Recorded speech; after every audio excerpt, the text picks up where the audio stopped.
नमस्कार, दिन भर की बड़ी खबरों में आपका स्वागत है। मैं हूं आंचल। आज इस बुलेटिन में बात होगी बिहार में नीतीश सरकार पर आए बड़े संकट की, राहुल गांधी को मिल रही जान लेने की धमकियों की। राहुल गांधी कान खोल कर सुन ले, अगर दोबारा ऐसी घटना हुई तो तेरे घर में घुस के हम गोली मार देंगे। देखेंगे क्यों सीएम ममता के निशाने पर आए पीएम मोदी। महाराष्ट्र में कैसे बीजेपी को लगा बड़ा झटका। जानेंगे शंकराचार्य ने योगी सरकार को क्या दी चेतावनी। और बुलेटिन के आखिर में देखेंगे जाने माने कार्टूनिस्ट इरफान की किस खबर पर पड़ी तिरछी नजर। लेकिन दिन भर की तमाम बड़ी खबरों से पहले एक नजर आज की सुर्खियों पर। तमिलनाडु वक्फ बोर्ड को बड़ी राहत। सुप्रीम कोर्ट ने हाई कोर्ट के आदेश पर लगाया स्टे। बोर्ड के 2 सदस्यों के गैर मुस्लिम होने की अनिवार्यता पूरी नहीं होने पर मद्रास हाई कोर्ट ने वक्फ बोर्ड की शक्तियों पर लगाई थी रोक। एनसीपी एसपी सांसद सुप्रिया सुले की फडणवीस सरकार से मांग, बढ़ाई जाए भाई रोहित की सुरक्षा। अजीत पवार के विमान हादसे को लेकर रोहित पवार ने उठाए थे सवाल। स्पीकर ओम बिरला की आई वीडियो पर कांग्रेस मीडिया सेल को नोटिस। सुप्रिया सुलेत समेत 8 पदाधिकारियों से मांगा जवाब। बीजेपी की शिकायत पर लोकसभा सचिवालय का एक्शन। एप्स्टीन फाइल्स मामले में बड़ी कार्रवाई। ब्रिटेन के किंग चार्ल्स के भाई और पूर्व प्रिंस एंड्रयू को पुलिस ने किया गिरफ्तार। पब्लिक ऑफिस में गलत काम करने का आरोप। और लाल निशान पर बंद हुआ शेयर बाजार। 1236 अंकों की गिरावट के साथ 82,498 पर बंद हुआ सेंसेक्स। वहीं 365 अंकों की गिरावट के साथ 25,454 पर बंद हुआ निफ्टी। ये तो थी सुर्खियां। अब बात आज की सबसे बड़ी खबर की।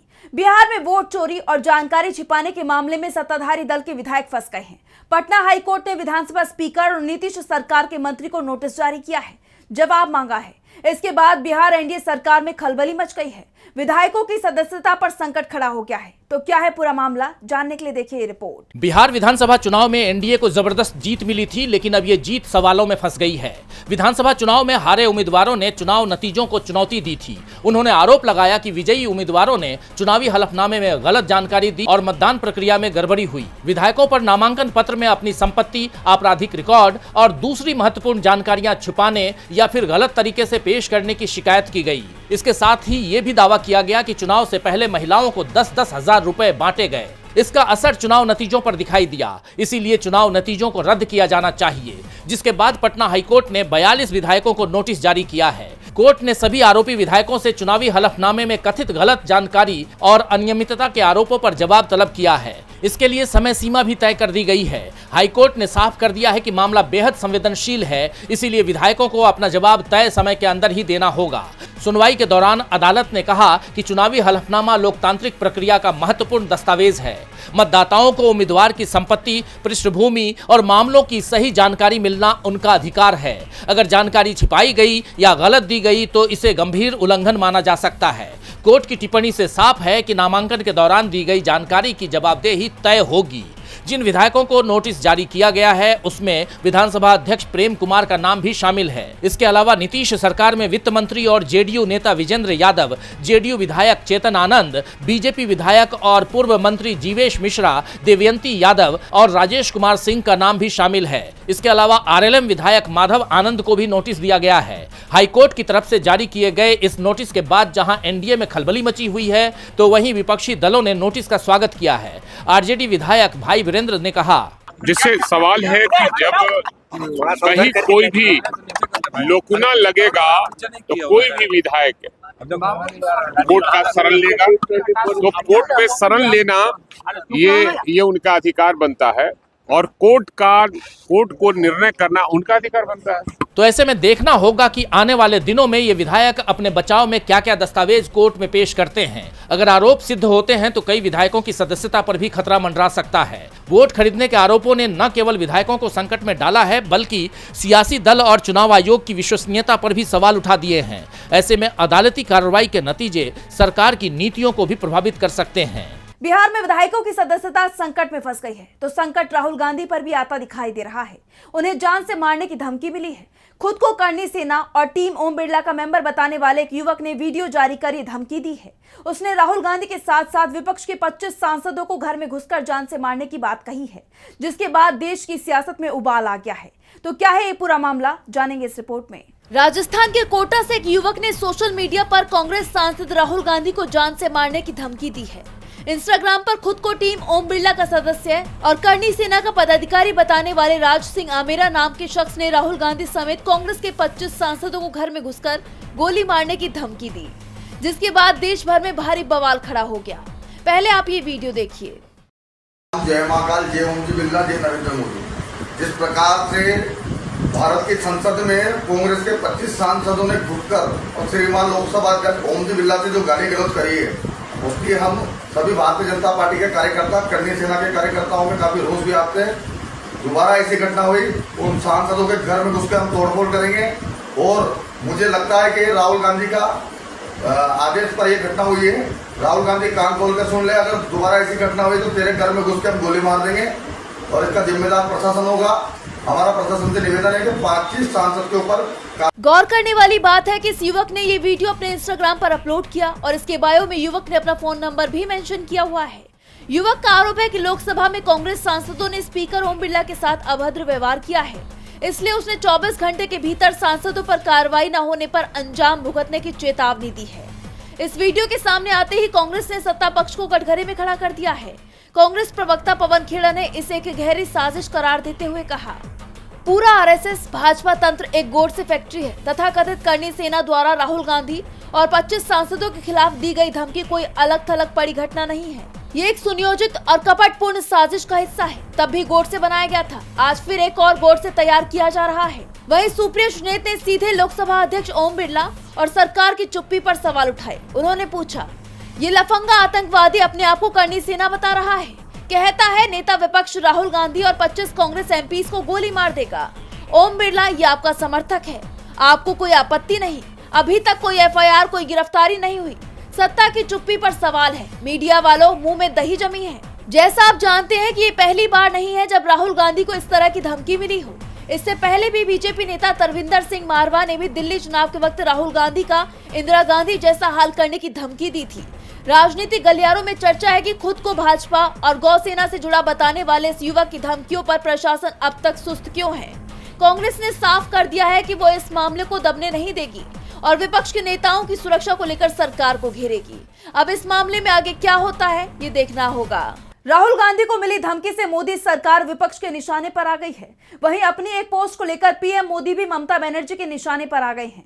दरअसल 19 फरवरी को रामकृष्ण परमहंस की जयंती पर पीएम मोदी ने उनको याद किया, लेकिन सीएम ममता ने इस संदेश में खामी खोज निकाली और पीएम पर हमला बोला। तो ऐसा क्या लिख दिया पीएम मोदी ने जो उन पर पड़ गया भारी, जानेंगे इस रिपोर्ट में। रामकृष्ण परमहंस की जयंती के मौके पर प्रधानमंत्री नरेंद्र मोदी की पोस्ट ने पश्चिम बंगाल में एक नया राजनीतिक और सांस्कृतिक विवाद खड़ा कर दिया है। मुख्यमंत्री ममता बनर्जी ने पीएम की इस पोस्ट पर ऐतराज जताते हुए इसे बंगाल की महान विभूतियों के प्रति सांस्कृतिक संवेदनशीलता की कमी करार दिया। आइए पहले जानते हैं कि पीएम मोदी ने क्या लिखा। स्वामी रामकृष्ण परमहंस जी को उनकी जन्म जयंती पर आदरपूर्ण श्रद्धांजलि। उन्होंने अध्यात्म और साधना को जिस प्रकार जीवन शक्ति के रूप में स्थापित किया, वो हर युग में मानवता का कल्याण करता रहेगा। उनके सुविचार और संदेश सदैव प्रेरणापुंज बने रहेंगे। इस पर प्रतिक्रिया देते हुए ममता बनर्जी ने कहा कि वो पीएम के संबोधन से स्तब्ध हैं। उन्होंने साफ किया कि रामकृष्ण मिशन की परंपरा और बंगाली संस्कृति में रामकृष्ण को ठाकुर यानी ईश्वर का अवतार माना जाता है, न कि स्वामी। उन्होंने लिखा, फिर से स्तब्ध हूँ। एक बार फिर हमारे प्रधानमंत्री ने बंगाल की महान विभूतियों के प्रति अपनी सांस्कृतिक संवेदनशीलता की कमी को आक्रामक रूप से दर्शाया है। आज युग अवतार श्री श्री रामकृष्ण परमहंस देव की जन्मतिथि है। इस अवसर पर महान संत का अभिवादन करते हुए प्रधानमंत्री ने उनके नाम के आगे स्वामी शब्द जोड़ दिया, जो अभूतपूर्व और अनुचित है। आइए एक बार समझ लेते हैं कि ममता बनर्जी का आरोप क्या है, इसके साथ ही स्वामी और ठाकुर में क्या अंतर होता है। दरअसल बंगाल और रामकृष्ण मिशन की परंपरा में रामकृष्ण परमहंस को ठाकुर कहा जाता है, जिसका अर्थ है ईश्वर या भगवान। भक्त उन्हें गुरु से ऊपर साक्षात अवतार मानते हैं। वहीं स्वामी की बात करें तो ये शब्द सन्यासी या भिक्षु के लिए इस्तेमाल किया जाता है। रामकृष्ण के शिष्यों जैसे स्वामी विवेकानंद ने सन्यास लिया था, इसलिए उनके नाम के आगे स्वामी लगाया जाता है। रामकृष्ण खुद इन सभी स्वामियों के गुरु और आराध्य थे। रामकृष्ण आदेश यानी रामकृष्ण ऑर्डर में एक स्पष्ट पहचान स्थापित है। रामकृष्ण परमहंस को ठाकुर कहा जाता है, माँ सिर्फ माँ शारदा देवी को कहा जाता है और स्वामी जी सिर्फ स्वामी विवेकानंद के लिए इस्तेमाल में लाया जाता है। इसलिए ममता बनर्जी का कहना है कि जब कोई स्वामी रामकृष्ण कहता है तो ये परंपरा के जानकारों को वैसा ही लगता है जैसे कोई किसी भगवान को गलती से एक साधु की श्रेणी में रख दे। जैसा आप जानते हैं कि ये कोई पहली बार नहीं है जब बंगाल की सांस्कृतिक विरासत को लेकर बीजेपी और टीएमसी आमने सामने आ गए हों। अब क्या ये ऐतराज सामने आने के बाद पीएमओ की सोशल मीडिया टीम की तरफ से इस गलती को सुधारा जाएगा? साथ ही सवाल ये भी है कि क्या ये गलती बीजेपी के लिए बंगाल चुनावों में भारी साबित होगी, ये तो आने वाले दिनों में ही पता चल पाएगा। सीएम ममता बनर्जी ने पीएम मोदी पर पश्चिम बंगाल के अपमान के आरोप लगाए हैं, जिससे दिल्ली से लेकर पश्चिम बंगाल तक सियासत गर्मा गई है। तो महाराष्ट्र में भी सियासी सरगर्मियां तेज हैं। महायुति सरकार संकट में दिखाई दे रही है। पहले तो बीएमसी में मेयर पद को लेकर शिंदे और बीजेपी आमने सामने दिखाई दे रहे थे और अब बीजेपी में ही बगावत के स्वर सुनाई दे रही हैं। बीजेपी के 9 पार्षदों ने बगावत कर दी है। तो क्या है पूरी खबर, जानने के लिए देखिए ये रिपोर्ट। महाराष्ट्र में नगरीय निकाय चुनाव में बीजेपी को जबरदस्त जीत मिली, लेकिन उसे बड़े झटके भी लगे हैं। भिवंडी निजामपुर म्यूनिसिपल कॉर्पोरेशन में बीजेपी पहले ही कांग्रेस से पिछड़ गई और अब मेयर चुनाव से पहले बीजेपी में बड़ी दरार देखी जा रही है। बीजेपी के 9 पार्षदों ने बगावत कर बीजेपी छोड़ने का ऐलान कर दिया। इन्होंने साफ कह दिया है कि पार्टी के जरिए दिया गया महापौर उम्मीदवार उन्हें मंजूर नहीं है, जिसके बाद बीजेपी नेता नारायण चौधरी की लीडरशिप में 9 पार्षदों के ग्रुप ने पार्टी से दूरी बना ली है। ये सभी काउंसलर कांग्रेस के सपोर्ट वाले भिवंडी सेक्युलर फ्रंट के करीब चले गए हैं। बीजेपी नेताओं के इस कदम के बाद मेयर चुनाव बेहद दिलचस्प मोड़ में आ गया है। बता दें कि बीएनएमसी में कुल 90 सीटें हैं, जिनमें से मेजोरिटी के लिए 40 सीटें जरूरी हैं।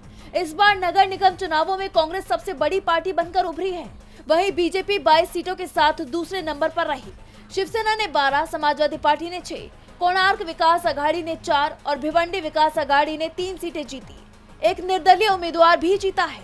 बीजेपी में दरार तब शुरू हुई जब नारायण चौधरी को पार्टी का कैंडिडेट बताया गया, लेकिन बाद में उनकी जगह स्नेहा पाटिल को लाया गया, जिसका एक गुट भारी विरोध कर रहा है। इस फैसले से पार्षदों में नाराजगी है। ऐसे में राजनीतिक समीकरणों में बड़ा बदलाव देखने को मिल रहा है। भिवंडी मेयर चुनाव में कौन सा गुट बाजी मारेगा, इस पर नजरें बनी हुई हैं। लेकिन इतना तय है कि भिवंडी की राजनीति में इस बार मुकाबला काफी दिलचस्प होने जा रहा है। महाराष्ट्र में बीजेपी को बड़ा झटका लगा है, तो उत्तर प्रदेश में भी बीजेपी सरकार बुरी तरह से फंस गई है। शंकराचार्य अविमुक्तेश्वरानंद ने अब लखनऊ कूच करने की घोषणा कर दी है। उन्होंने सीएम योगी पर गंभीर आरोप भी लगाए। डिप्टी सीएम ब्रजेश पाठक इस डैमेज को कंट्रोल करने में जुट गए हैं, लेकिन उनकी भी कोशिशें सफल होती नहीं नजर आ रही। तो क्या चल रहा है उत्तर प्रदेश की सियासत में, आइए देखते हैं इस रिपोर्ट में। शंकराचार्य के अपमान को लेकर योगी सरकार बुरी तरह घिर गई है। शंकराचार्य अविमुक्तेश्वरानंद ने बीजेपी सरकार के खिलाफ लगातार मोर्चा खोला हुआ है और अब उन्होंने लखनऊ कूच का भी ऐलान कर दिया है। उनका यह बयान डिप्टी सीएम ब्रजेश पाठक की तरफ से बटुकों को सम्मानित किए जाने के बाद आया है। दरअसल प्रयागराज में माघ मेले में जब शंकराचार्य को स्नान करने से रोका गया था, उस दौरान कुछ साधुओं के साथ भी दुर्व्यवहार किया गया, बटुकों की चोटी खींची गई और तब से ही शंकराचार्य योगी सरकार पर भड़के हुए हैं। इस पूरे घटनाक्रम के 1 महीने बाद भी जब विवाद नहीं थमा तो ब्रजेश पाठक इस तनाव को कम करने की कोशिश में जुट गए। 2 दिन पहले उन्होंने बटुकों की चोटी खींचने को महापाप बताया और अब उन्होंने अपने सरकारी आवास पर कुछ बटुक ब्राह्मणों को बुलाकर उनका स्वागत किया। लेकिन उनके इस कदम को राजनीतिक तौर पर डैमेज कंट्रोल की कोशिश के रूप में देखा जा रहा है, क्योंकि शंकराचार्य का अपमान और यूजीसी कानून पर विवाद के चलते यूपी में बीजेपी का ब्राह्मण वोट बैंक नाराज चल रहा है। ऐसे में अब भले ही डिप्टी सीएम ब्रजेश पाठक उन्हें मनाने की कोशिश में जुट गए हैं, लेकिन ऐसा करने में उन्हें कोई कामयाबी मिलती नहीं दिख रही। सपा विधायक रविदास मेहरोत्रा ने तो सरकार की देरी से जगी इस चेतना पर सवाल उठाते हुए ब्रजेश पाठक से इस्तीफे की ही मांग कर दी है। वहीं शंकराचार्य ने भी तीखी प्रतिक्रिया दी। उन्होंने कहा कि वो व्यक्ति 1 महीने तक चुप रहता है और अब ऐसे बोलता है जैसे हिचकी आ रही हो। मुमकिन है कि उस पर समाज या वोटर्स का दबाव हो। क्या ऐसा करने से शांति हो जाएगी? आप किसी को मारते हो और फिर उस पर फूल चढ़ाते हो, ये कैसे मुमकिन है? उन्होंने सीएम योगी पर भी निशाना साधा और कहा कि बड़े पद पर बैठने से किसी को अन्याय करने का लाइसेंस नहीं मिल जाता। गेरुआ वस्त्र धारण करने के बावजूद शासन में सनातन धर्म के प्रतीकों और शिखा का अपमान किया जा रहा है और हनक दिखाई जा रही है। अगर हमें न्याय नहीं मिला तो हम 11 मार्च को लखनऊ कूच करेंगे। इस पूरे घटनाक्रम से साफ है कि शंकराचार्य का अपमान बीजेपी सरकार पर भारी पड़ गया है। अब देखना यह होगा कि ये टकराव कहां जाकर थमता है। शंकराचार्य के अपमान को लेकर शुरू हुआ बवाल थमने का नाम ही नहीं ले रहा। शंकराचार्य ने योगी सरकार को सीधी चेतावनी दे दी है। इस बीच संघ और जमीयत के बीच भी तीखी बहस छिड़ गई है। आरएसएस प्रमुख मोहन भागवत ने भारतीय मुसलमानों के पूर्वजों को हिंदू बताया, जिसे लेकर विवाद खड़ा हो गया। इस बयान पर पलटवार करते हुए जमीयत उलमा हिंद के प्रमुख मौलाना अरशद मदनी ने इसे देश की अखंडता के लिए खतरा बताया। तो क्या कुछ बोले मदनी, जानेंगे इस रिपोर्ट में। आरएसएस प्रमुख मोहन भागवत को तगड़ी चुनौती मिली है। हाल ही में घर वापसी को लेकर दिए गए उनके बयान पर मुस्लिम संगठनों की लगातार नाराजगी के बीच जमीयत उलेमा हिंद ने करारा हमला बोला है। इसके अध्यक्ष मौलाना अरशद मदनी ने सीधे तौर पर मोहन भागवत को इस बयान पर ललकारा। दरअसल 17 फरवरी को मोहन भागवत ने लखनऊ में कहा था, भारत में रहने वाले मुसलमान बाहर से नहीं आए हैं, वो किसी मुस्लिम देश से यहाँ नहीं आए, बल्कि उनके पूर्वज भी हिंदू ही थे। इसलिए जो लोग वापस आना चाहते हैं, उनके लिए घर वापसी के दरवाजे खुले रहने चाहिए और समाज को उन्हें पूरे सम्मान के साथ अपनाना चाहिए। अब इस पर मदनी का तीखा पलटवार सामने आया है। उनका कहना है कि जो बातें 70 सालों में कहने वाले पैदा नहीं हुए थे, वो बातें आज कही जा रही हैं कि 20 करोड़ मुसलमानों की घर वापसी करवाई जाएगी। जबकि सच्चाई ये है कि हर वो आवाज जो देश की तबाही, बर्बादी, बदअमनी और आपसी दुश्मनी की ओर ले जाए, वो देश के प्रति वफादारी की आवाज नहीं हो सकती। जो 70 साल में कहने वाले लोग पैदा नहीं हुए थे, आज खड़े होकर के कह रहे हैं कि हम 20 करोड़ मुसलमान और 6 करोड़ क्रिश्चियनों को अपने घर वापस लाएंगे। यानी 20 करोड़ मुसलमानों को हिंदू बनाएंगे, 6 करोड़ क्रिश्चियनों को हिंदू बनाएंगे। ऐसा मालूम होता है कि सिर्फ उन्होंने अपनी माँ का दूध पिया है, किसी और ने नहीं पिया। मौलाना मदनी ने देश के मौजूदा हालात पर भी चिंता जताते हुए सरकार की चुप्पी पर सवाल उठाए। उन्होंने आगे कहा, आज देश के भीतर नफरत की आग भड़काई जा रही है। नफरत और हिंसा का माहौल बना हुआ है। दिन दहाड़े लिंचिंग की घटनाएं हो रही हैं। गाय के नाम पर बेगुनाहों की जान ली जा रही है और सरकार खामोश बनी हुई है। इसके बावजूद कुछ लोग ये ऐलान करते फिर रहे हैं कि इस देश में वही रहेगा जो उनकी विचारधारा पर चलेगा। ये सोच न सिर्फ भारतीय संविधान का खुला उल्लंघन है, बल्कि देश की अखंडता, एकता और शांति के लिए भी बेहद खतरनाक है। के अंदर प्यार और मोहब्बत की जगह दुश्मनी, कत्ल गारतगरी, लूट मार सर चढ़ कर के बोल रही है और हुकूमत अपनी जगह के ऊपर खामोश है।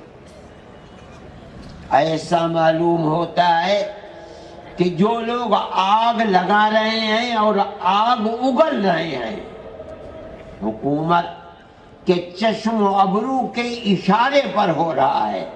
उन्होंने आखिर में कहा कि धर्म के नाम पर किसी भी प्रकार की हिंसा स्वीकार नहीं की जा सकती। सभी धर्म मानवता, सहिष्णुता, प्रेम और एकता का संदेश देते हैं। इसलिए जो लोग धर्म का उपयोग नफरत और हिंसा फैलाने के लिए करते हैं, वो अपने धर्म के सच्चे अनुयायी नहीं हो सकते। हमें हर स्तर पर ऐसे लोगों की निंदा और विरोध करना चाहिए। यानी देखा जाए तो मोहन भागवत को उनके बयान पर मदनी ने कड़ा जवाब दे दिया है और मदनी का ये संदेश सिर्फ भागवत नहीं, बल्कि पूरी बीजेपी सरकार के लिए ही माना जा रहा है। अब इस पर भागवत या बीजेपी की तरफ से कोई प्रतिक्रिया आती है या नहीं, ये तो देखना होगा। मदनी ने संघ की विचारधारा को लेकर तीखा बयान दिया है तो सुप्रीम कोर्ट ने भी तल्ख टिप्पणी की है। कोर्ट ने फ्रीबीज पर कड़ा ऐतराज जताया है। देश की राजनीति में फ्रीबीज एक ऐसा हिस्सा बन गया है जिसका हर राजनीतिक पार्टी इस्तेमाल करती है। इससे सरकार के फंड्स पर भी काफी असर पड़ता है, जिसे लेकर सीजे सूर्यकांत ने पूछ लिया कि आखिर सरकारों ने एक ऐसी प्रथा बना दी है तो क्या अब देश में बंद हो जाएगी फ्रीबीज? आइए देखते हैं इस रिपोर्ट में। सुप्रीम कोर्ट ने फ्रीबीज को लेकर राजनीतिक दलों और राज्य सरकारों को कड़ी फटकार लगाई है। एक मामले की सुनवाई के दौरान सीजेआई सूर्यकांत ने साफ कहा कि राज्य घाटे में चल रहे हैं, फिर भी मुफ्त भोजन, बिजली और साइकिल जैसी योजनाएं बांटी जा रही हैं। राज्यों की इस फिजूल खर्ची से देश का आर्थिक विकास बाधित हो रहा है। आज स्थिति यह है कि सरकारें सीधे लोगों के खाते में नगद पैसे भेज रही हैं। अधिकांश राज्य पहले से ही राजस्व घाटे में हैं। ऐसे में विकास कार्यों के लिए पैसा बच ही नहीं रहा। इस सुनवाई के दौरान कोर्ट ने पार्टियों और सरकारों से सख्त लहजे में पूछा कि जब राज्य घाटे में है तो इन मुफ्त योजनाओं के लिए पैसे कहां से आएंगे? क्या ये सही है कि टैक्स का पैसा विकास के बजाय मुफ्त सुविधाओं में खर्च हो? कई राज्यों में बड़े जमींदारों को भी मुफ्त बिजली मिल रही है। जो भुगतान कर सकते हैं उन्हें मुफ्त सुविधा क्यों? कोर्ट ने चुनाव से ठीक पहले योजनाओं के ऐलान पर भी सवाल उठाए। सीजेआई ने कहा कि सभी राजनीतिक दलों और समाज शास्त्रियों को अपनी विचारधारा पर फिर से विचार करने की जरूरत है। राज्यों को अपने कुल राजस्व का कम से कम 25% हिस्सा विकास कार्यों के लिए सुरक्षित रखना चाहिए। अब इस मामले में अदालत ने राज्यों से हलफनामा भी मांगा है कि वो इन मुफ्त योजनाओं के लिए धनराशि का इंतजाम कैसे करेंगे। कोर्ट का साफ कहना है कि सरकारों को मुफ्त सामान बांटने के बजाय रोजगार के मौके पैदा करने पर ध्यान देना चाहिए। अब राज्य सरकारें अपने हलफनामे में क्या जवाब देती हैं ये तो देखना होगा, लेकिन सुप्रीम कोर्ट की इस टिप्पणी ने देश में फ्रीबीज को लेकर बहस एक बार फिर तेज कर दी है। और बुलेटिन के आखिर में देखेंगे जाने माने कार्टूनिस्ट इरफान की किस खबर पर पड़ी तिरछी नजर।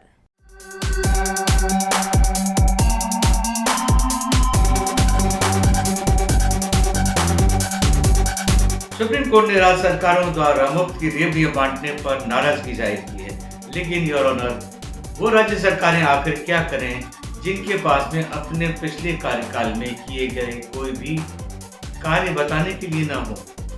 अभी अभी ये मध्य प्रदेश और बिहार का ताज़ा उदाहरण, जहां पर चुनाव के पहले ही महिलाओं के खाते में 10-10 हज़ार रुपये डाल दिए गए। मगर ऐसा नहीं कि हर राज्य में ऐसा है। उत्तराखंड और उत्तर प्रदेश ने अपने इंतजाम कर रखे हैं। वहां पर धर्म का कार्ड बहुत ज़्यादा स्ट्रॉन्ग है, इसलिए वहां पर मुफ्त की रेवड़ियां भी उसके आगे फीकी पड़ जाएंगी।